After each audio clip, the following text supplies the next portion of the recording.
Yep.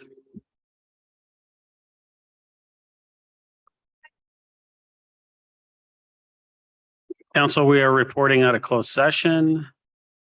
Mr. Clerk, we have two items. First item, 4.1. Through you, Mr. Mayor, two items of council reporting out of closed session. The first item is to receive the report and that confidential direction to staff be confirmed. Council, just a reminder, this is 200 Wellington Street. I get someone to move. Councillor Gilliland, seconded by Councillor Weiss. Comments? Court vote? Court vote has been requested for the first item of council reporting out of closed session. Councillor Kim is absent. Councillor Thompson, how do you vote? Yes. Councillor Thompson votes yes. Councillor Gilliland? Yes. Councillor Gilliland votes yes. Councillor Gallo? Councillor Gallo votes yes. Councillor Gardner? Yes. Councillor Gardner votes yes. Councillor Weiss? Councillor Weiss votes yes, and Mayor Maracus. Yes. Motion carries. Thank you. Second item, Mr. Clerk, 4.2. The motion for the second item of council reporting out of closed session will be to receive the report and that confidential direction to staff be confirmed. Someone like to move that? Councillor Thompson, second. Councillor Gilliland. Comments, questions? Court vote? Court vote has been requested for the second item of council reporting out of closed session. Mayor Maracus, how do you vote? Yes. Councillor Gilliland, how do you vote? Yes. Councillor Gilliland votes yes. Councillor Thompson? Yes. Councillor Thompson votes yes. Councillor Gallo? Councillor Gallo votes yes. Councillor Weiss? Councillor Weiss votes yes. Councillor Kim is absent. Councillor Gardner? Yes. Councillor Gardner votes yes. The motion carries. Thank you, Mr. Clerk. Affirmative by law. Someone like to move that? Councillor Gallo. Councillor Gardner. All those in favor? Opposed? That carries. Motion to adjourn, closed session. Councillor Gardner. Councillor Weiss. All those in favor? Opposed? That carries.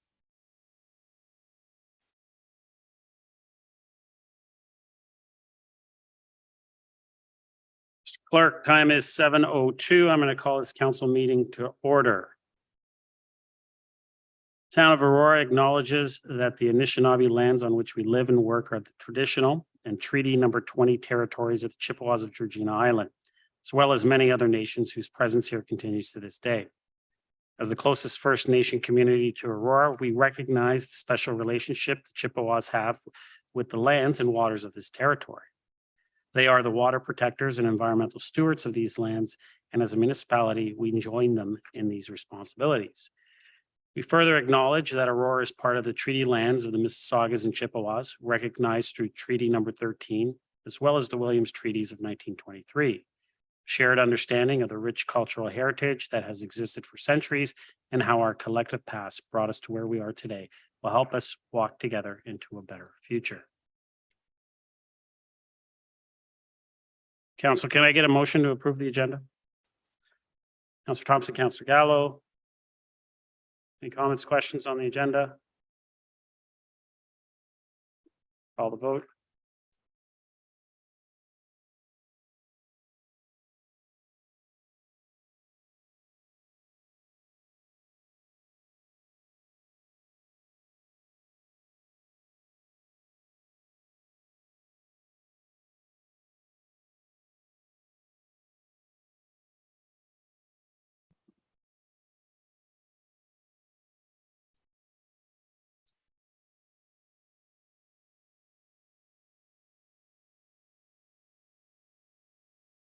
That carries.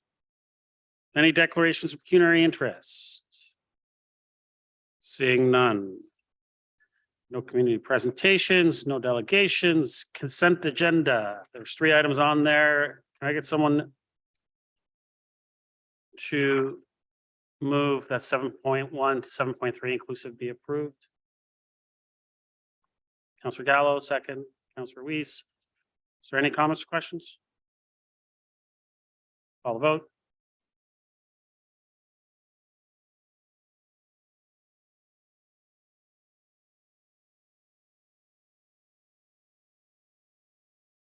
That carries. Standing committee reports. Are there any items on there that anyone would like to pull?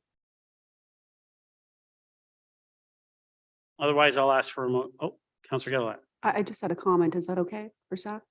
you're not going to pull one? Just a comment. It's fine, go ahead. Thank you. Through Mr. Mayor to Ms. T Camp if she's online, or Mr. Downey. I just a quick question. I know that I had sent an email earlier about the park benches. And I know that we don't have sunset clauses, but it was mentioned that was something we can look into for 2023. Mr. Downey? Thank you, Mr. Chair. That's correct. Staff did respond saying that we would look at some sunset clause. I think that came from the Arboretum. They were looking for something that allowed the name to be placed on a memorial bench for only a certain period of time, and then they would be able to market that bench again. Councillor? Great. Thank you. Thank you. No items to be pulled? You got a motion to approve all the items in the standing committee report? Councillor Thompson. Second, Councillor Gilliland. Call the vote.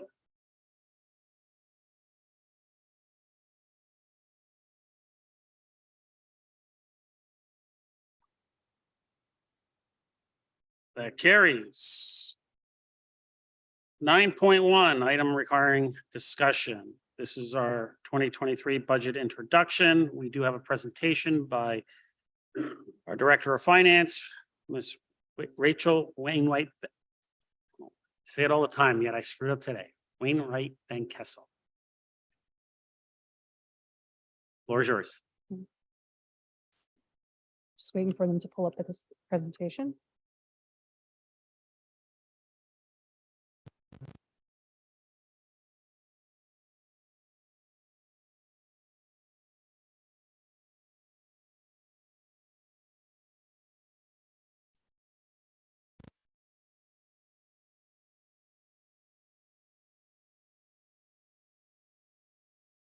Okay. Welcome. It's my pleasure here to present to you the proposed 2023 budget and 10-year capital plan.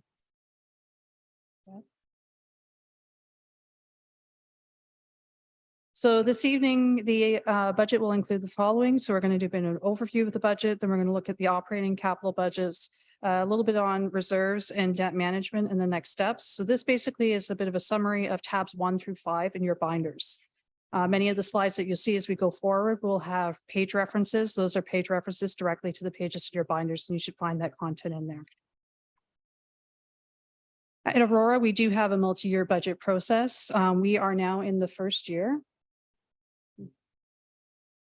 of the budget process. In the first year, typically we will ask council to approve the first year of the budget, which will be for 2023, and then we'll receive years 2 to 4. Given the fact that we were just emerging from the pandemic and the challenges that we've had with inflation, we've put most of our focus in the 2023 budget, and we just have some high level information on the impacts that we're looking at for 2024 and through the rest of the term. So we didn't put as much information in there as we typically would, but it's pretty hard to predict what's going to happen in the next 3 years when the last 3 years has been very unpredictable themselves. So looking at the budget at a glance, we are proposing a tax levy increase of 3.5%. Last year's tax levy increase was 2.9%. You can see that gross expenditures are up 7.8 million. This is a combination of tax and user rate funded sources, including water, wastewater, and stormwater as well. The net tax levy increase is 2.8 million, and that comes from a portion of assessment growth plus the actual increase on the levy. Our capital budget, we're planning to spend 73.9 million in 2023 and looking at adding almost $30 million in new capital budget authority. And the 10-year spend is 347 million.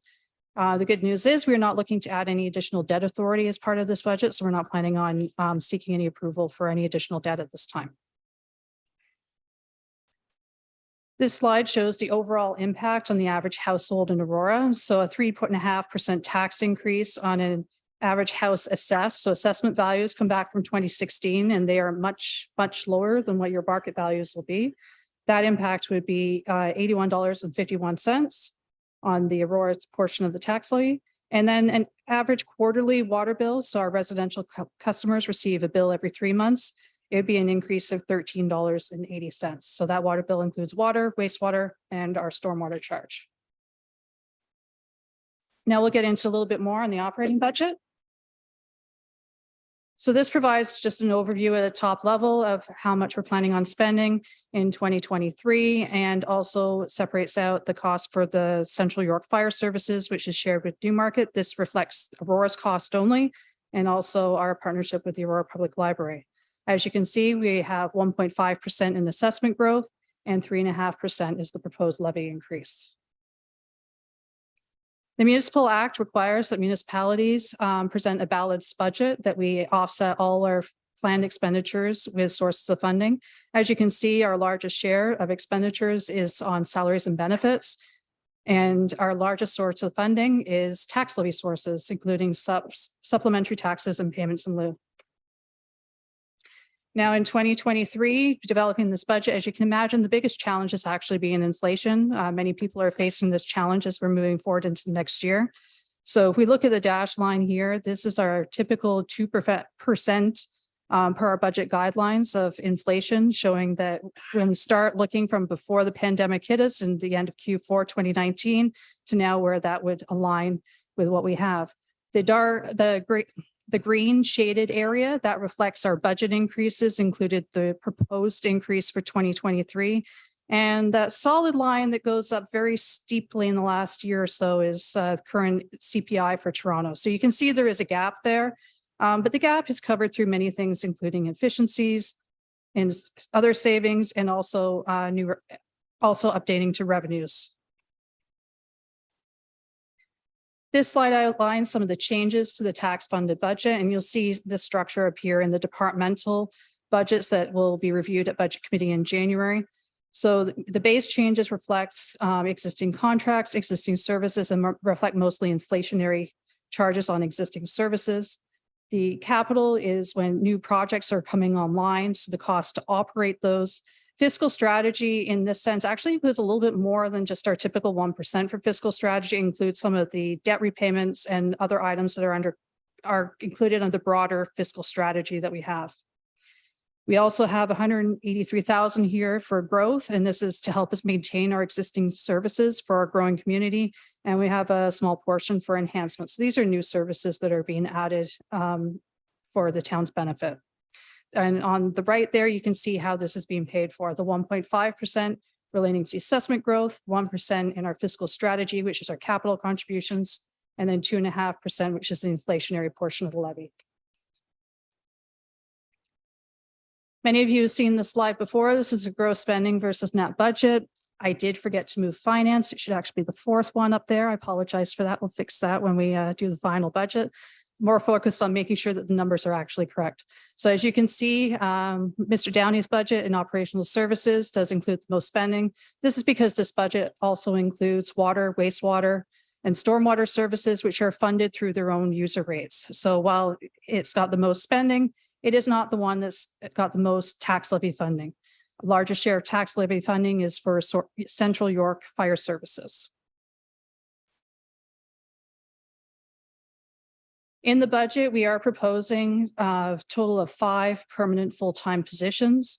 One of these positions is actually a conversion of a temporary full-time position we currently have to a permanent position. And we also have one in community services, which is taking a part-time position and upgrading it to a full-time. The other 3 are new positions, which are currently not part of the staff today. More of that will be discussed as we get into departmental budgets in January. The following shows the proposed user rates. So we have user rates that pay for water, wastewater, and stormwater services. These services are fully funded from the rates that we collect. So the water, wastewater is charged based on a cubic meter. You'll see that the water rate's actually increasing a bit more than the wastewater. And this is a factor of the costs that we get from the region. So the region overall is charging, we're expecting them to increase water rates by 3.3%. But they're shifting a bit more onto the water and a little less onto the wastewater. So that's why it looks a little bit more water, a little less on wastewater. And the combined rate that we're proposing is 3.1%. Stormwater rates, yes, they do seem to be a fairly significant increase. We are facing some challenges with stormwater. We do need to do some work on ensuring that we're maintaining our assets and also contributing to asset replacement. However, when we look at the average residential bill, the average residential bill overall would increase by about 4.4%. So even though it's a bigger increase in stormwater, it's not contributing that much overall to the increase as on a percentage basis. So you can see here what the average quarterly and annual bill would be for the average resident on their water bill. In the operating budget, we have a number of key assumptions. Inflation is going to continue to be a budget pressure. From what we're seeing, it could still be a pressure into possibly into 2024 before inflation really starts to come down. York Region is planning to increase their water rates by 3.3% in 2023, and that's what we have assumed. For any new positions that we have assumed 6 months of gapping. And we also have included the 1% for fiscal strategy, which is our reserve contributions, and we have assessment growth of 1.5%. So moving on to capital. Here's an overview of our proposed capital budget authority. So as you know, our capital budget authority takes a look at the entire cost of a project that needs to be committed. So it includes over on the right side, our actuals to the end of the last fiscal year, which was December 2021, our forecast for this year, our planned spending in 2023, and any future year commitments that we may need to make. So these future year commitments translate into things like procurement contracts and multi-year projects that we lead.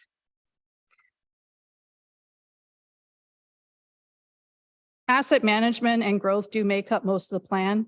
Studies and other is a very small component of our capital budget. In our asset management, a largest share of that is related to our capital programs. So these are asset management programs that enable us to have the flexibility to manage within them. So if one project is under or overspent, we can do some balancing in between.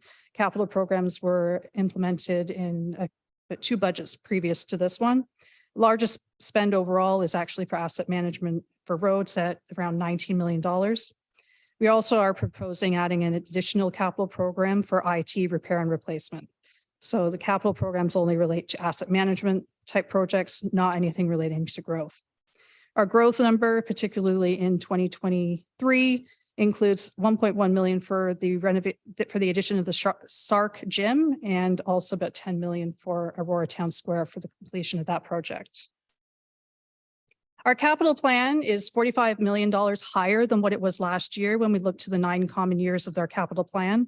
There are a few assumptions in this for adding these dollars to the plan. We assume that any tax-funded debt that completes during the 10-year period will be converted to contributions to reserves. We have assumed some of the producer responsibility for waste savings would be contributed to reserves. And we also have assumptions in there for increased contributions to asset management starting in 2024. As we complete more of the asset management work over the next few months, we will be coming to council next year to present more information and get direction on how to move forward with that. The Capital Budget Authority is $29.9 million more this year than what it was before. This identifies some of the larger projects that are included in the Capital Budget Authority. We also did close $27.6 million worth of projects, and those will be in the tab 19 of your binder. Despite adding more money to the capital plan and being able to do what we were doing in those 10 years, we did have to defer some projects from the 10-year plan because of affordability challenges. So we had about $20 million worth of road projects. So there are asset management projects that would have to be deferred. These projects would have to be looked at ways to add back into future years. So they would be either in the next 10 years of the plan, or if there's ways to find additional funding to help pay for them. Some of the challenges that we faced, even though we're adding more money to our 10-year plan, is obviously with inflation. It was a big challenge. And the other piece is in the 10-year plan, we've tried to ensure that this year that the full 10-year plan is affordable so that our reserve picture looks healthy over the 10-year period. So now moving on to reserves and debt management. This graph shows us our overall balance in our reserves for our capital reserves in particular. Many of our reserves are declining in some years. You can tell the overall reserve balance does come down because of a lot of the work we're doing towards the Aurora Town Square project and some other big capital investments in the near term.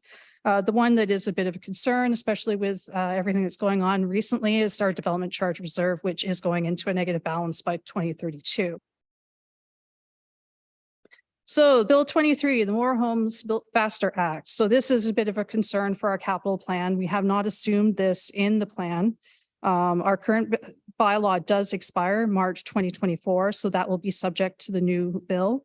So some of the impacts that this will have is it's going to create exemptions for affordable and attainable homes. We still don't know what that definition entails. It's going to reduce revenue from rental housing, removable eligible capital costs such as studies, and also it's going to create a requirement to commit revenues. And this is a bit concerning because it's requiring us to commit revenues in DC services where we actually have positive balances. So it could result in some municipalities having to issue more debt to be able to advance more projects. So the definition of how these revenues get committed is going to be critical of how we manage that too. So when we look at what impact this has, this is a very, very rough impact. We need to wait until we get to the regulations to fully understand and appreciate how this is going to impact us. But overall, our back of the envelope calculation is it's going to be a minimum 3% equivalent tax levy impact on development charges and cash in lieu parkland with amounts that we'll lose. It's a little bit more challenging on the community benefits charge. Community benefits charge is new. I think the bigger impact from community benefit charge was the actual end of the Section 37 bonusing, because we could have collected more under that than we could under this new charge anyways. So we will be working on our next bylaw, and it will be subject to all the phasing and all the other requirements under the DC Act. So here, if we look at the development charge forecast, you can see that overall the forecast is going negative by 2032. This does not include the impact of Bill 23. So that would actually put this in worse condition than what it's already in. If we look at the next slide, we've taken a look at one of the bigger projects that's identified in the 10-year plan, which is the investment in a new facility, a new recreation center facility. You can see here, the dark solid line shows the impact on our DC reserves if we include that facility. And the lighter colored line shows us the impact on our DC reserves if we remove that from our 10-year plan. So at this point in time, the affordability of this project is very challenging. This picture does assume that the project is DC debt financed, that we're not paying this directly out of reserves. So issuing debt is also a bit of a challenge. The annual repayment on the debt would be close to $3 million a year. So there's some years recently where we've only collected just a little over 4 million in DCs overall. So it's a bit concerning. What we do need to do is that we want to be able to actually have this facility in the future is we need to look for alternative funding sources, look for partners in building this, or look for grants or other options to be able to support the development of this facility. This gives you an idea of the overall repayment of the debt in the 10-year plan. This does include the recreations facility that's built into the plan, which is why the debt does increase, the development charge debt in particular. But in these next 10 years, in 2023, we will be paying off the debt on the JOC. In 2025, we will pay off the debt on the SARC, and we'll also pay off the debt on the LED lighting conversion in 2026. So we are paying off our debt, so that is a good sign. We still do need to issue some debt. We're just in line of credits right now relating to the SARC gym and the Aurora Town Square facility as well. So those will be long-term debt options that will come at a later time. The fiscal strategy is integral to building the budget. This is the framework which actually defines how we go about putting together our 10-year capital plan and how we manage reserves and debt overall. So these are a lot of the principles that we follow in developing the plan to try and ensure that we have a tax levy that's reasonable and a budget that is affordable and can be implemented.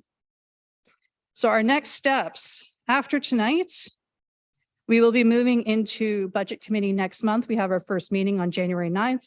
That'll be an opportunity for you to dig further into the departmental operating budgets. So myself and my colleagues here will be up here presenting for each of our departments. On the Saturday, January 14th, we'll do a deep dive into our capital budget. We'll be reviewing the capital budgets for anything where we're requesting an increase to capital budget authority or requesting new capital budget authority. January 16th, we'll have a number of our community partners here, including the fire chief from Central York Fire Services, and they will go through their budget requests. And then we also have additional meetings slated should we need more time to review the budget. There is an opportunity that we could potentially approve the budget at the end of January, but for that to happen, we'd have to wrap up by just January 23rd. We have meetings in February and we have council in February. So if we need more time, it's there and we can use it. So thank you very much. Thank you. Council, first, the recommendations that report number FIN 22-039 be received.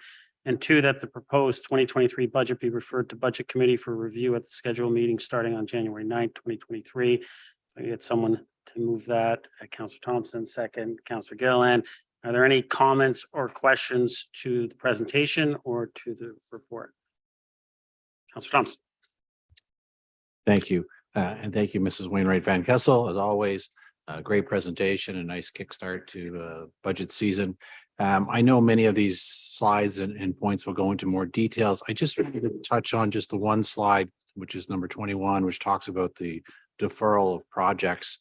And through you to Mrs. Wainwright Van Kessel, you did mention in your speaking notes that these projects are being delayed, not deleted, and so most likely they'll happen outside of the 10-year plan. But just I guess a couple other questions. Given the concern around affordability, is there value in looking again at that 10-year capital plan and actually identifying projects that we may no longer wish to go forward with, or is this something staff are already looking at? Ms. Wainwright Van Kessel. Through you, Mr. Mayor. So yes, these projects are all asset management related projects, so they will need to be completed at some point in time. So the fact that they're not in this 10-year plan means they would have to be in the next 10 years after this. So we do a rebalancing every year. I know Ms. Mahale's team does a really good job of looking at the requirements overall for what's needed for the roads program and has a very keen eye on that.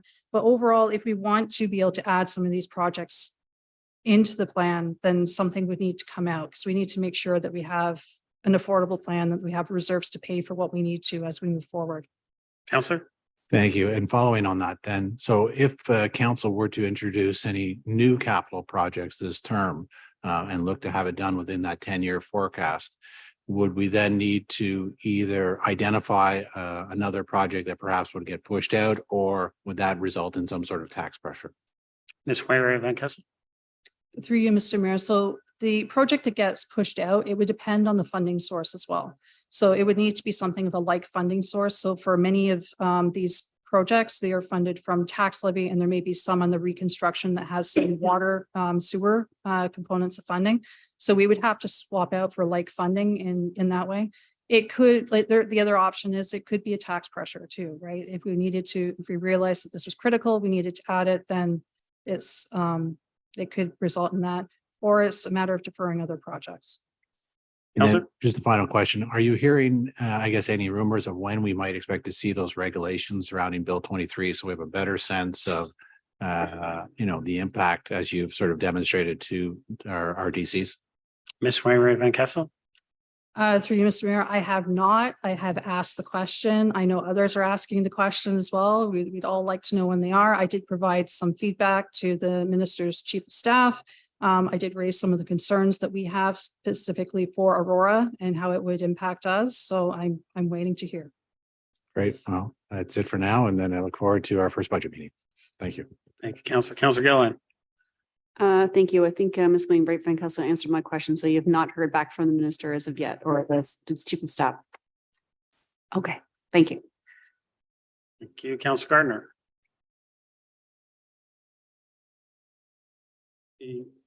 One second. Yes, you're on now. Thank you. We had a report not so long ago about climate change mitigation projects and expenses, and it said that we might have to spend up to $7 million. Is anything in this budget dedicated to that? Ms. Wainwright Van Kessel. Through you, Mr. Mayor. So in this budget, when we get into reviewing our capital projects in particular, there are some that are related to climate change, but each capital project now has a section in there that discusses the impacts of climate change that individual project has as well. So it provides more information on climate change. Climate change is a consideration for each project, and you'll see what was considered as for the proposed project that's recommended. Counselor? Will there be a notation that says that it was recommended by the consultant? Ms. Wainwright Van Kessel? Through you, Mr. Mayor, it would depend on the project as to whether or not it was recommended by the consultant, because there's a variety of projects and we've tried to identify if there's any climate change considerations for each and individual project that we've included in the budget. Counselor? Thank you. I don't, through Mr. Mayor, to you, Mr. Mayor, I don't remember if council, I believe council approved the report.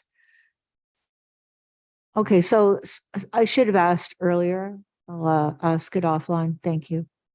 Thank you. Any other comments or questions? Counselor Gallo? Thank you.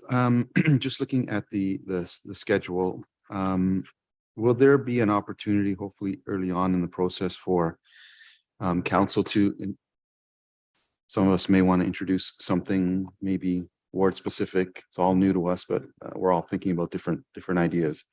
Will there be an opportunity, hopefully early on, for councillors to bring forward something either as a group or individually? Ms. Wainwright Van Kessel, I'm assuming during capital budget, if it's something that's capital, that someone can introduce something that's word specific at that time. Through Mr. Mayor, a council member could put forward a motion at any time if they wanted to add something. I'm looking at the mayor, the clerk, and he's nodding. So, Councillor, maybe what we'll do is I just want to know an at a agenda specific- item if there was something specific. At a specific time, maybe what we'll do is as we go through the budget committee, maybe I'll make note to all of you that this might be a good opportunity if you do have anything to put it forward. Sure. I'm not saying I do, but it's No, good to yeah, put absolutely. that seat out there. Any other comments or questions? Okay, call the vote.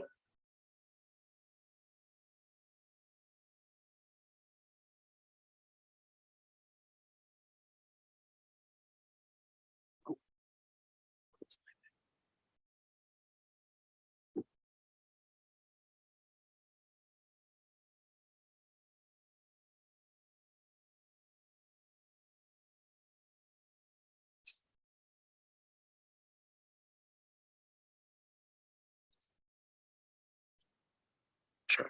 Councillor Garner? Yes. Yes, thank you. That carries. Okay, we'll move to motions. We have one, Councillor Gilliland, you're up. You have a motion, would you like to move as is? Thank you, second. Oh, Councillor Gallo. Councillor Gilliland, floor is yours. Thank you. Thank you. I'm excited about this motion. I know I've been talking about this for a while. It's clear that with today's emerging markets that there's more demand for rentals by way of basements and secondary suites, entire homes, apartments, condos. And while they're very welcomed and a very viable option for options for people, there also comes responsibility of fire safety codes, property standards and such. And we really want to make sure that we have some proactive policies in place to help address these issues. Knocking on doors this summer, definitely that was a topic of discussion. And the fall, I had my fair share of conversations with residents about this safety. But also it was proved to be very tiring to reporting to bylaw on an ongoing basis, and also feared that those neighborly tensions. So as much as I'm grateful for these options, I will encourage them, and I will especially expect to see this type of housing stock to grow, especially with Bill 23 and coming into effect. We'll probably see even more. So I think this is actually proactive for us to even be in this position with this motion today. Regardless, I believe it's extremely important to ensure fire safety codes should be kept up to date and that property standards are followed. Whether you rent or own, we all live in a neighborhood together. And I think that's something that we all need to reflect on.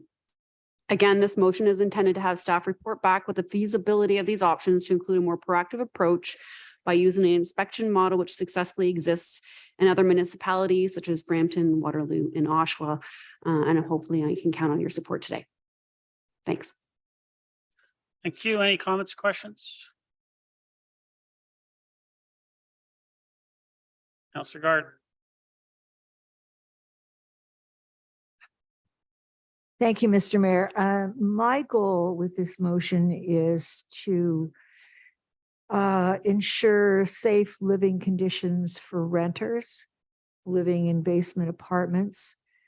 It does include apartment buildings, but it's the basement apartments and the safety of those residents that I'm hoping to make some headway on.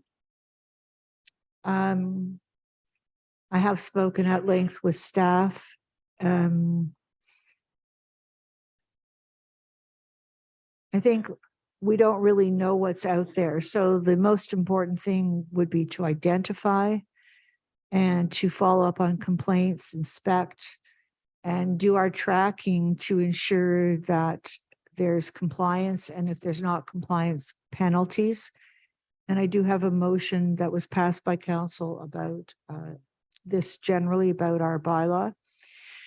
And I would say as the cost of housing increases, there will be not only a great need for this kind of affordable housing, but there will be a lot of basement apartments in town, and we need to ensure their safety. I think Mr. Ray is online. So I just wanted to know when a report might be ready for council. Alex. Through you, Mr. Chair. We anticipate that a report should come forward, hopefully within the, I would say, next 6 months. We will have to work with internal staff in other departments to gather the correct amount of information and data to give council a full and accurate response to Councillor Gilliland's motion if passed. Thank you. And thank you very much for taking so much time to speak with me and help me understand what might be possible. Thank you. Thank you. Counselor Gallo. Thank you. I support what's being proposed. I just wanted to get a sense from staff if this is something.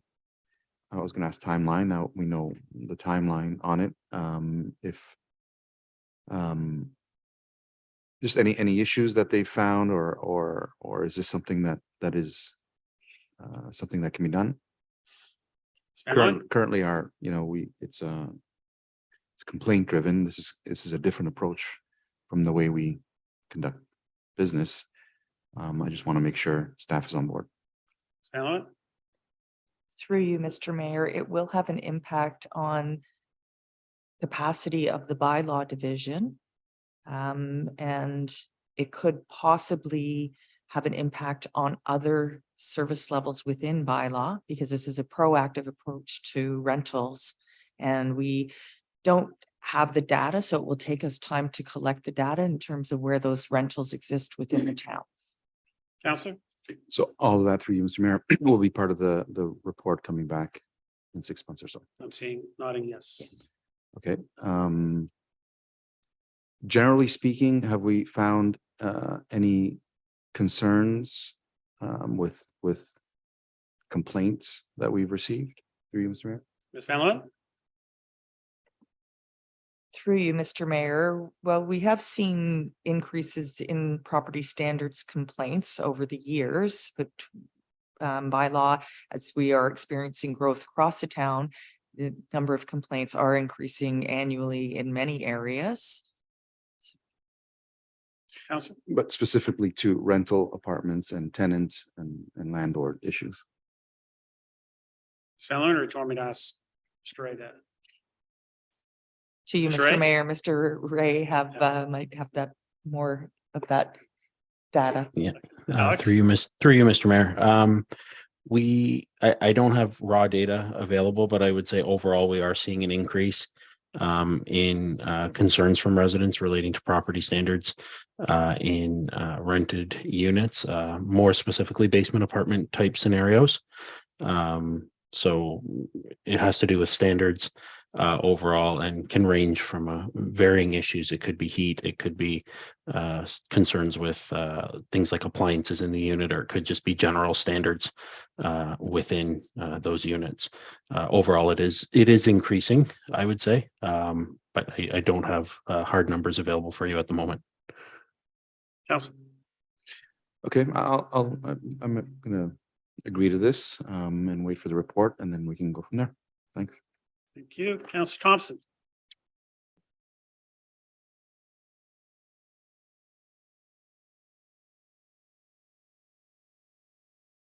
Thank you. Certainly I support the motion as well. I'd like to see the information come back to us. Similar to Councillor Gardner, I think that I'm more interested in learning more about the basement apartments, the secondary suites. I think intuitively, and I don't know, the report may bear it out, that there may be a difference when it comes to standards and concerns between basement apartments and secondary suites versus a well-managed apartment building, so to speak. And perhaps that has some implications in terms of how the program rolls out. I think on top of it, I'd like to get a sense of how many apartment buildings there are and what are those financial implications, as well as the impacts to bylaw as well, and whether more officers would need to be hired to be able to implement such a program. Just doing a quick little search utilizing Canada Post, Canada Post is able to identify houses versus buildings. Whether that definition of apartment meets what we're looking for and that number is accurate or what, it claims that there's 2,200 apartments in Aurora.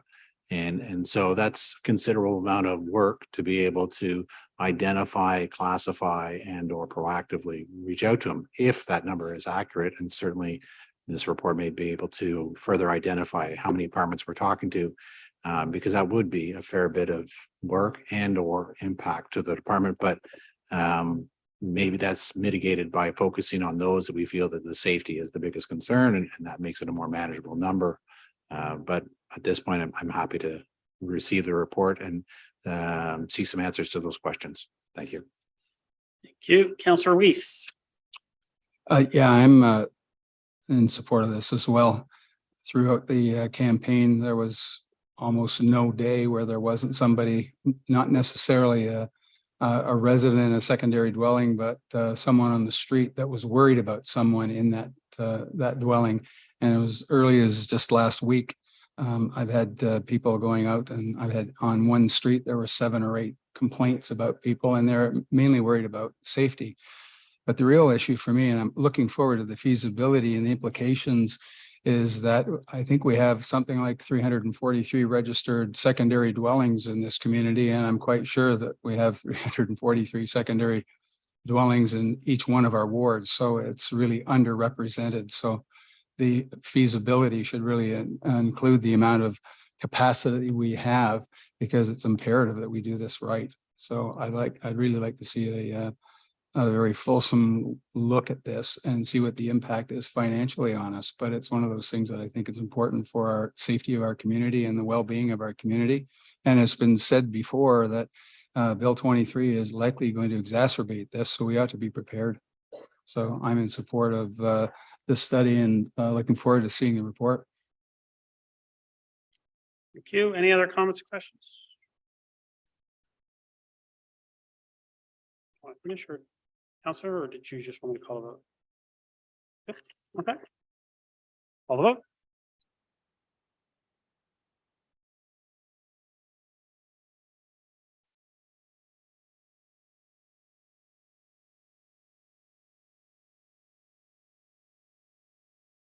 That carries. New business. Go with you. Councillor Gallo? No? Councillor Thompson? Nope. Councillor Gardner? New business. It is new business this time. Is it? Yes. Okay, 'cause I got And two it's to people. Mr. Downey. Mr. Downey, I've had calls from residents, emails about the areas, especially around street drains being clogged with leaves, and just is there going to be a general cleanup of the streets to remove the leaves? Thank you. Through Mr. Mayor, sorry. Thank you. Mr. Downey? Through you, Mr. Mayor. this is an ongoing issue with regards to our work and the residents blowing leaves onto the streets. Technically, that's a fouling of the roads, and that is not permitted. However, people continue to do so. We have a very active street sweeping program in the fall to ensure that the leaves are picked up so that these catch basins are cleared. However, shortly after we pass by with a street sweeper, the leaves are then blowing out onto the street, and we may have to return to that street again. We've had incidents this year with regards to residents actively blowing leaves out into the street and hoping that the street sweeper will pick those leaves up. If there are issues specific that you have, I'd love to hear them. As you can appreciate, we do our best to if we see a problem, fix that problem, but we need the assistance of the residents to take care of their leaves and not blow them out onto the street because it clogs the catch basins. And when we get into a freeze thaw, we have some problems making sure those streets are safe. Counselor? Thank you very much. Could you have your staff check the west portion of Richardson?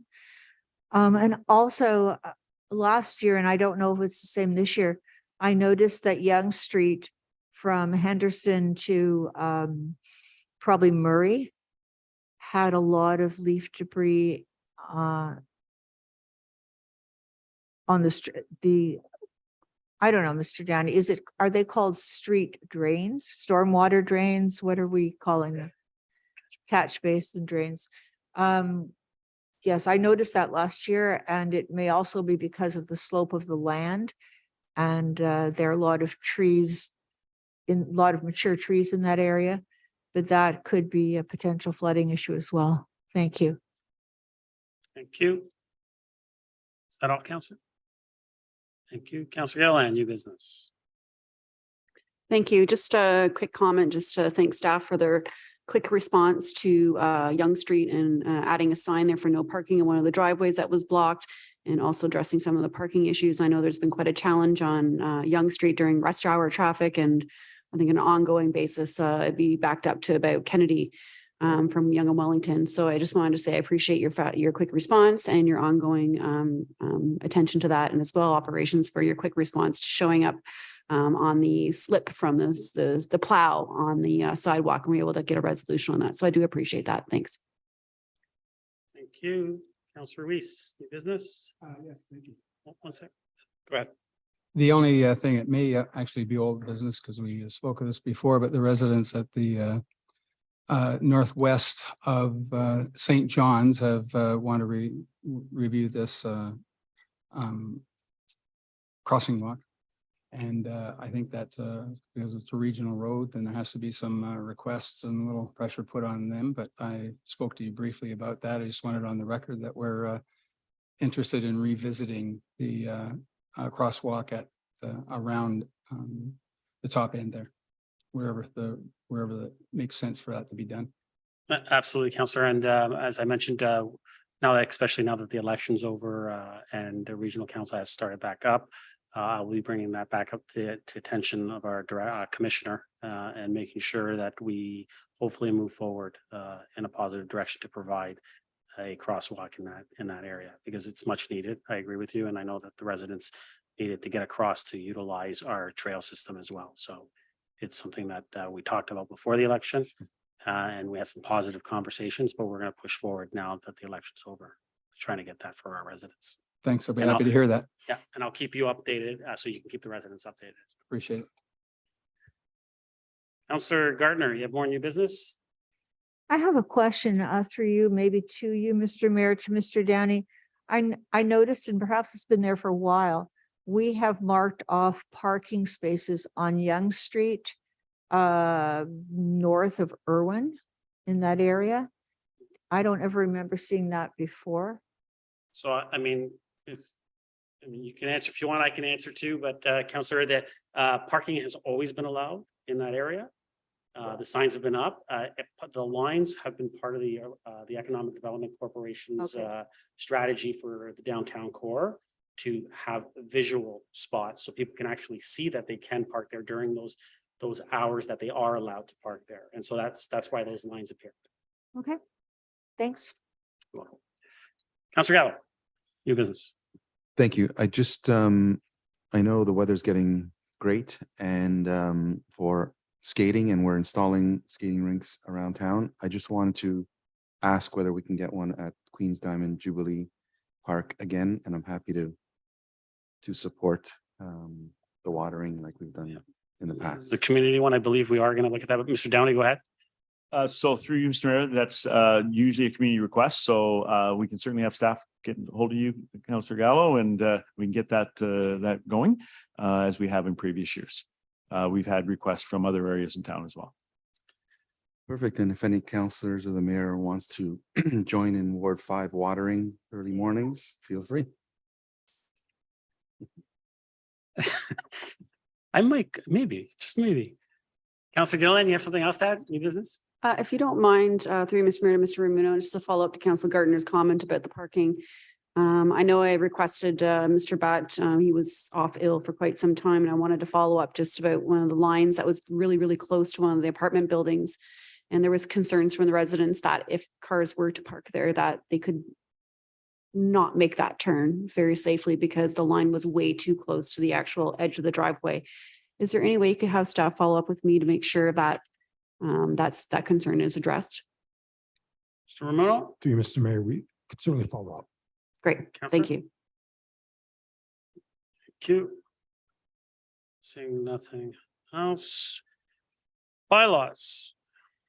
Someone like to move the bylaw? Councillor Thompson, second.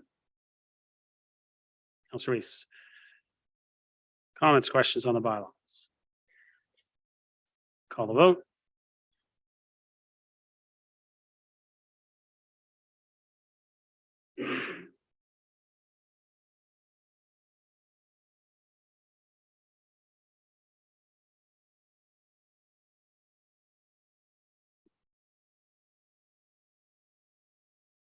That carries. Confirming bylaw. Yes. I will be mentioning some stuff at the end, but yeah, I'm thinking. I will be mentioning, I think I know what you're going to mention, but you're going to mention lighting, manure lighting. I was going to do that. Yes. Thank you. Confirming bylaw. Would someone like to move that? Councillor Gilliland, Councillor Gallo. All those in favor? Opposed? That carries. For a call for adjournment, I know we don't do PSAs, but I do have one that I just want to remind everyone. On December 19th, we are doing menorah lighting here at the town hall. And then also I did want to bring greetings on behalf of all of council to our residents. Obviously, Merry Christmas, Happy Hanukkah, Happy Holidays. Kwanzaa, yes, we can start going down the list, but I'll just say happy holidays. Obviously, we wish everyone the best and for them to have a safe holiday and a happy new year. And we'll see everyone in 2023. Thank you very much. Motion to adjourn. Councillor Gillen, Councillor Gardner, all those in favor? Opposed? That carries. We are adjourned. Thank you, everyone.